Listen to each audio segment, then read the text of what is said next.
5 years into our marriage, my husband's true love posted a picture of a property deed on her Instagram story. The caption read, "So grateful to Ricardo for transferring this house to me." I stared at the address. It was my address. Confused, I commented with just a question mark. Ricardo's accusatory call came immediately. "She's a single mom, Gabriella. Have some compassion. I just transferred the deed so her son can go to a better school. It doesn't affect us living here." His voice dripped with disdain. "Seriously, you have a heart of stone." Then I heard Mariana's fake, breathy sobs in the background. 30 minutes later, another Instagram story, this time tagging me. "A brand new Mercedes, worth at least 100 grand. Just bought this baby outright." You know what they say, a man's money goes where his heart is. I knew it was a sorry gift from Ricardo. This time, I had made up my mind. I was going to file for divorce. Ricardo came home that evening to find me staring at a birthday cake while swallowing a mifepristone pill. It was the first of the pills for a medication abortion. It was my birthday. I had bought the cake, hoping he would celebrate with me, planning to tell him I was pregnant. I had waited until 7 p.m., with unanswered calls and texts piling up. Only my comment on Mariana's post had gotten an immediate response, a furious tirade. I tried to explain, but he hung up and blocked me. The stress caused cramping and spotting. Ricardo glanced at the pills and the cake. "Whose birthday is it?" "Yours," he asked, frowning. Silently, I put the pills away and tossed the cake in the trash. "A friend's," I said flatly. He seemed relieved. "Your birthday's not until September 28th. It's only the 8th. 5 years of marriage, and he still got my birthday wrong." Ironically, he never forgot hers. He sat down beside me and handed me a small teddy bear. "Mariana asked me to give this to you. She was really upset by your passive-aggressive comment. Just apologize to her, Gabriella." The bear had a Mercedes logo, probably a freebie with a car, and a greasy stain. "I don't want it," I said. His brow furrowed. "What's your problem? She's being the bigger person, apologizing, and you can't even say sorry?"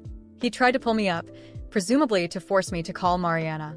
His grip was firm, and my injured right leg slammed into the coffee table. He had scolded me a week earlier while carrying a bowl of hot oatmeal and texting Mariana at the same time. He hadn't been looking, and the entire bowl landed on my foot, taking a layer of skin with it. He saw the fresh blood seeping through the bandage. "I'll take you to the hospital." "Okay," I agreed. In the car, Mariana's chirpy voice filled the speakers through the Bluetooth. "Welcome back, my CEO. Work hard. Make that money for me." Ricardo's face tightened. "Mariana left this in my car last time. I'll toss it later." "Don't bother," I said quietly. Silence returned. He looked at me surprised. "You're not angry?" I just pressed my lips together. I used to care about Mariana. Now, I didn't even care about him, let alone his mistress. "Just drive. It's late." The hospital was a mile away, just after a U-turn. His phone rang. He answered, a smile spreading across his face. It was Mariana, her voice sugary sweet, asking him to teach her how to drive the Mercedes one-handed. "Mariana has something urgent. I'll drop you off here." The hospital's right across the street. Just 50 yards. He couldn't even be bothered to make the U-turn. He was that eager to see her. I stared at him coldly. "I can't walk." His expression turned icy. "Don't be dramatic, Gabriella. You have a leg injury, not a disability." He yanked me out of the car, telling me to call him when I was done at the hospital. He sped off, splashing dirty rainwater all over my injured foot. A light drizzle started. I stood there, soaked and shivering, tears streaming down my face. 50 yards felt like 50 miles. A sharp pain ripped through my abdomen, and I collapsed on the crosswalk. Cars whizzed by. If a hospital security guard hadn't helped me, I might have been hit. Hours later, I finally made it home, exhausted and aching, only to find Ricardo storming in. "I told you to call me when you were done." I waited at the hospital for an hour. "Your phone was off." I looked at Ricardo blankly. I had been at the hospital for 2 hours, receiving 4 bags. There was no sign that he had shown up. I had to take a cab home, and my phone had died just 2 minutes before.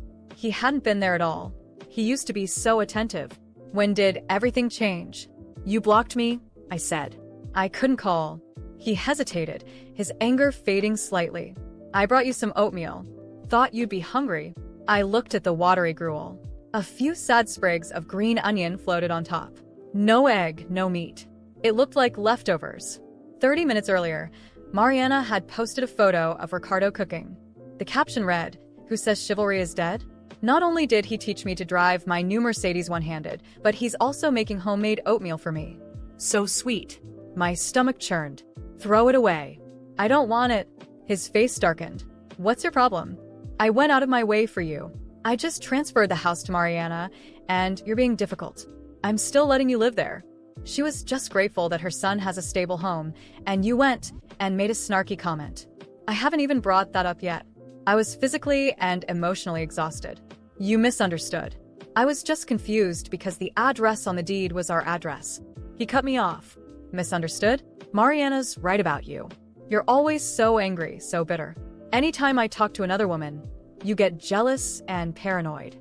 There's something wrong with you. Before, I would have argued, tried to make him understand. Now, I just stared at him. When he finally finished his rant, I asked calmly, "Are you done? Can you turn off the lights?"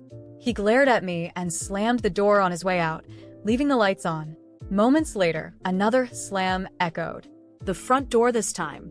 Usually, when he stormed off to Mariana's after a fight, I'd lie awake all night. Tonight, I slept soundly. The next day, I contacted a lawyer to start the divorce process. Ricardo disappeared for 3 days. I saw him for the first time in a vacation photo posted by his friend Carlos. A group shot of them with friends. Ricardo and Mariana stood side by side, wearing matching outfits, Mariana beaming. I liked the post. Ricardo called immediately. "I'll pick you up later. We're going to the beach with some friends," he added. "I didn't even have to invite you, you know. Consider it a reward for your good behavior lately." Okay, I said. The divorce was already in motion. I didn't want to alert him. He picked me up, surprisingly, without Mariana. At the beach, Carlos greeted me. "Sorry about the other night, Gabriella. I organized that get-together and should have given you a heads up. I'll take a penalty shot for that later." He was publicly smoothing things over, trying to make me look good. "It's fine," I said vaguely. "Work's been crazy lately. I heard you convinced the top execs to open a branch in Springfield." Congrats. More polite small talk. "We're considering," I said non-committally. Ricardo marched over, scowling. "Springfield? Why didn't you tell me?" I didn't approve that. I turned and looked at his furious face. The air thickened with tension. Ricardo continued his interrogation. Carlos awkwardly tried to defuse the situation, suggesting they start the barbecue once the grill was ready. Ricardo sat next to me, looking unusually anxious. I promised Mariana I'd transfer the house back after her son finishes elementary school. And, it's my house. I don't even have to explain myself to you. Okay, I replied calmly. Then a familiar figure appeared in the distance. My smile faltered. A young guy I'd never met, clearly a friend of Ricardo and Carlos, jumped up and waved excitedly. "Hey, Mariana. Ricardo's over here." A collective gasp rippled through the group. Carlos kicked the guy's foot and muttered something about him being clueless. "I need the restroom," I said, standing up. I didn't want a scene. I wanted to maintain some dignity. Ricardo glanced at me, then at Mariana, and didn't follow. When I returned, everyone was sitting on the beach, full from the barbecue. Mariana and Ricardo were nestled close together. I found a quiet spot away from them. "All right, everyone's here," Carlos announced. "Let's play truth or dare." Ricardo won the first round. Mariana lost. She chose truth. Ricardo went easy on her, asking about something happy that had happened recently. Mariana batted her eyelashes at Ricardo. I met an amazing guy, and within a day I had a house and a car. He even taught me to drive one-handed. She finished with a triumphant smirk in my direction. Most people there knew how she got in the house and car, but they always pretended not to notice. Mariana flaunting it was another story. The air grew thick with awkwardness. Even Carlos looked uncomfortable. Seeing that I wasn't reacting, he tried to keep the game going. Okay, round 2. Looks like it's Gabriella's turn this time. Mariana got to choose my dare. Truth, I said flatly. Mariana sauntered over with the beer. Let's make this interesting, Gabriella. How about a dare? Alarm bells rang. I choose truth. It's easy. Ricardo says you're a great swimmer. Swim a lap for us. She looked pointedly at my stomach. I'm not feeling well. I can't swim, I said firmly. Mariana pouted at Ricardo, who immediately bristled. You're a nationally ranked swimmer. You can't not swim. She apologized to you the other day, and now she's trying to be nice, and you can't even do this for her? He grabbed my arm, ignoring my protests, and with Mariana's help, dragged me toward the water. Mariana took a swig of beer. Here's to you, Gabriella. Show us what you've got. She chugged the entire bottle, putting me on the spot. I told you I don't want to swim, I snapped, irritated. And I didn't ask her to drink. And why can't I choose truth? Mariana started crying. Ricardo's face hardened. He slammed his beer bottle onto the sand. What's your problem? She's not even making it hard for you. She chugged a whole beer. Stop being so difficult. I looked at Ricardo, playing the hero, then at Mariana, fake sobbing. I laughed, a cold, hollow sound. Did I ask her to drink? I said I didn't want to swim, and she forced me. How is that not making it hard for me? Mariana's sobs intensified. Ricardo's face turned thunderous. He rolled up his pants legs. Fine. I'll swim with you, in front of everyone. He grabbed my hair and shoved me into the water. The cold shocked my skin. Water rushed up my nose, and I choked, coughing violently. He didn't let go. My eyes burned, tears and snot streaming down my face. Just as my lungs felt like they would burst, he finally let go. A wave crashed over me. I reached for his pants leg, but he kicked me away. The undertow pulled me under. Icy water engulfed me. It felt like an eternity before I finally surfaced, gasping for air. Ricardo was consoling Mariana, his arm around her. Don't cry. I took care of it. He walked over to me, looking down with contempt. Apologize to Mariana and chug a beer or everyone stared. Ricardo's eyes bored into me. My eyes filled with tears again, but this time they were tears of rage. Ricardo, I interrupted, my voice shaking. Expect papers from my lawyer. We're getting a divorce. Shock filled his eyes. I stumbled away, my legs weak. As I reached the street, everything went black. The last thing I heard were panicked voices. Someone call an ambulance. She's bleeding. There's so much blood. When I woke up, I was in a hospital room. The bright, sterile light momentarily blinded me, and the pain in my body made me wish for unconsciousness again. My abdomen throbbed, my head pounded, and my injured foot felt like it was on fire. A nurse appeared, adjusting the machines beside me. You collapsed on the street, ma'am. An ambulance brought you in, she said calmly, though her eyes carried something else. Pity, perhaps. I didn't need pity. Not after everything I'd endured. Ricardo wasn't there. Of course, he wasn't. A part of me knew he would never bother to show up. I asked the nurse if anyone had come looking for me, but she shook her head. Not yet. Do you want me to call someone? I shook my head, refusing. There was no one. For years, I had isolated myself, cut ties, and silently endured humiliation and betrayal to maintain a marriage that was clearly a farce. Ricardo had taken advantage of that. Mariana was just another pawn in his game of manipulation. But now I was done. The doctor arrived shortly after, explaining that stress and the fall had worsened my leg injury and caused internal complications. I would need complete rest. Rest. As if my life allowed for that. But something inside me had already shifted. As he spoke, I realized I didn't have to accept this anymore. Ricardo had treated me like an outsider in my own life, and Mariana? She had shamelessly enjoyed what was mine, as if it were her right. I felt anger, a deep, burning rage, but alongside it came a strange clarity. I spent 3 days in the hospital, every minute feeding the plan growing in my mind. It was no longer about surviving. It was about taking back control. The first step was simple. I called a lawyer. I explained everything from the house transfer to the episodes of abuse and humiliation. He stayed silent for a moment before saying, "This won't be easy, but we have a strong case." I didn't want it to be easy.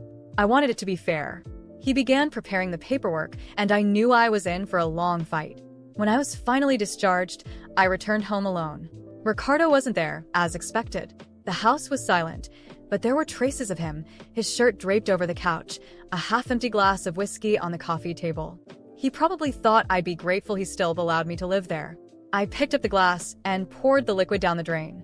I didn't want any trace of him in my life anymore. The next day, as I organized the house, my phone rang. It was Ricardo. I took a deep breath before answering. "You're out of the hospital?" he asked, with no hint of concern in his voice. "Yes," I replied curtly. He continued, "Good. Listen, Mariana and I are planning a little trip this weekend. I'll swing by to grab some things. Don't worry about it." He spoke as if nothing had happened, as if I were his housekeeper. Before I could respond, he hung up. My hands trembled with anger. but it was perfect. Letting him think he was in control was part of the plan. When he arrived to grab some things, I was ready. He walked in casually, glancing around as if inspecting the place. "You should fix that couch," he said, pointing to a cushion out of place. I ignored the comment and watched as he collected clothes and belongings, acting as if he still owned everything. As he was leaving, I said calmly, "Ricardo, you'll be receiving divorce papers soon." He froze for a moment, then turned to me, laughing. "Divorce? Gabriella, you won't get anything. The house is mine. Everything is mine. You should be thankful I haven't thrown you out." He walked out laughing, and I stood there, my heart pounding. It wasn't fear. It was determination. In the following days, I started taking action. I spoke to neighbors, old friends, even staff at the school where Mariana's son studied. I gathered stories, comments, anything that could expose Ricardo and Mariana's true nature. They weren't untouchable, as they thought. I discovered, for example, that Mariana was recklessly overspending, buying expensive things and flaunting them online. That would be useful later. Meanwhile, Ricardo began noticing something was off. One random day, he tried to enter the house and found that I had changed the locks. I received furious messages, veiled threats about how he would handle this in court. I could barely contain my laughter. He still thought he had power over me.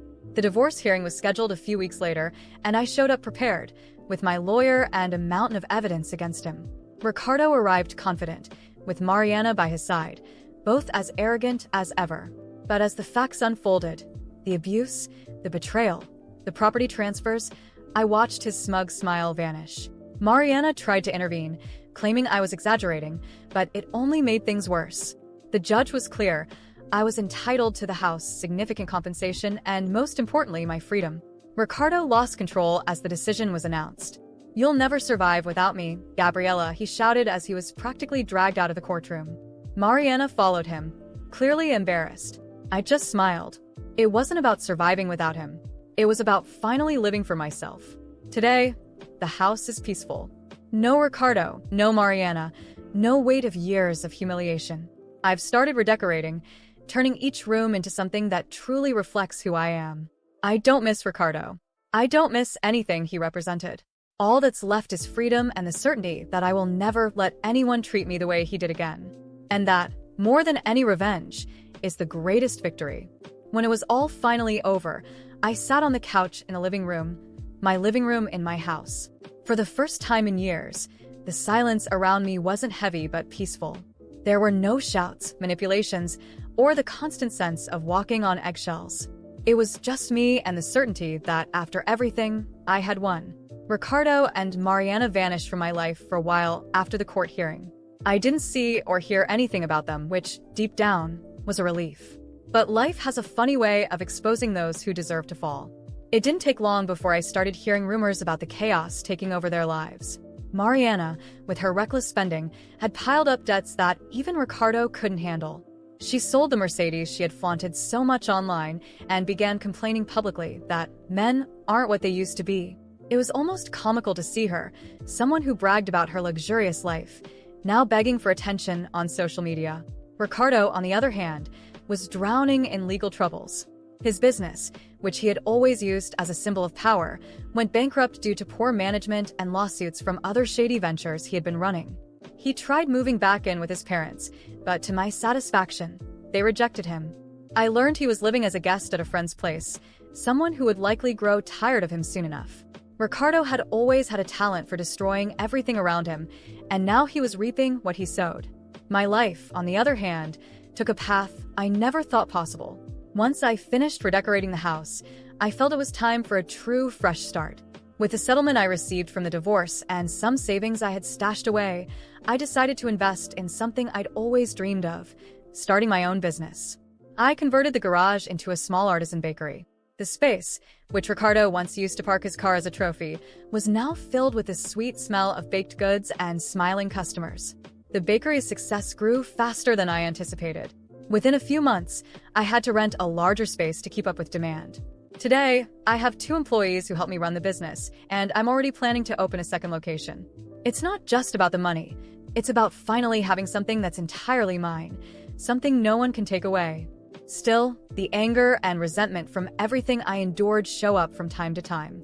I won't pretend I've completely moved on. There are days when I remember the insults, the humiliation, the times I doubted myself because of Ricardo. But the difference now is that those feelings no longer control me. They're just echoes of a life left behind, a life I will never allow to repeat. The last time I saw Ricardo was by chance while walking downtown. He was on a street corner, arguing with someone who seemed to be the owner of a restaurant. He looked thin, his face gaunt, wearing clothes that barely fit. I stood there for a moment, not out of pity, but to take in the scene as a reminder that people like him always end up this way. He noticed me from afar, but didn't say anything. His expression was a mix of shame and resentment.